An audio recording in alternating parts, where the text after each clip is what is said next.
Here's how to tell if you're an anxious preoccupied attachment versus a fearful avoidant. In fact, most people that come to my practice absolutely think they're an AP when they are not.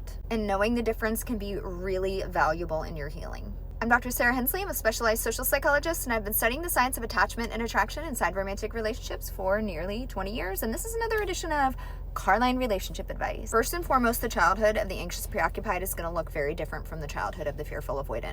In terms of measuring attachment, childhood has the most weight. And by the way, those online quizzes are pseudoscience garbage, okay? They are not what we call empirically valid or reliable.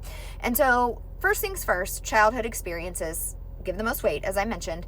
And the AP is usually going to report, I had a good childhood, I felt loved by my parents, but there was something in the childhood that made the parents' attunement towards the child too inconsistent. So it could be like they had a big family, it could be like mom had to go back to work, grandma got sick and moved in, something that just kind of drew the parents' attention more away from the children. But when they were around, they were generally pretty tuned in. Fearful avoidance, we are absolutely going to see some degree of noticeable childhood trauma. Now, it could be little t trauma, like parents just bicker and fight all the time, but most of the time it's big T trauma, like there was a really dysfunctional parent that had a mental illness or a substance abuse problem, or was highly emotionally reactive, or there was abuse in the home of some kind. A lot of people don't recognize the avoidant side to their attachment, okay? So they are used to picking partners that fundamentally keep them very anxious and push them to the anxious side of their fearful avoidant attachment. So a lot of FAs will be really attracted to DA partners or to narcissists or more avoidant FAs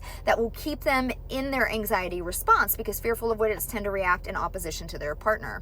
But an avoidant response of the FA that's often unrecognized is when, for example, you sort of fight to be seen, heard, and understood, and you've asked and you've begged and you've pleaded and you've asked, and then you don't get what you need, so you lose hope, and then that's when the shutdown happens. And the shutdown can be pretty hard for the fearful avoidant. Anxious preoccupieds, they shut down in micro moments into a flight response when they're scared of pursuing conflict and setting a boundary in order to stand up for what they need, but usually they don't stay disconnected for long at all. They will try other ways to gain connection, which include over apologizing or saying, let's just forget about it. You're right, I'm wrong. They will absolutely fall on the sword and fawn in order to not risk any disconnection inside of their relationship. FAs will risk it, man. They'll risk it.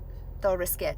They will absolutely demand to be seen, heard, and understood. And that brings me to the sort of last point of this video, which is the betrayal wound versus the abandonment wound. Anxious preoccupieds have an abandonment wound. They absolutely received intermittent reinforcement inside of childhood. Remember, the attachment attunement was too inconsistent. Intermittent reinforcement makes you anxious and it makes you addicted. And so they fear abandonment. Like, I will take whatever you give me as long as you don't leave me. Just don't leave me. We can work through whatever we have to. I can try harder.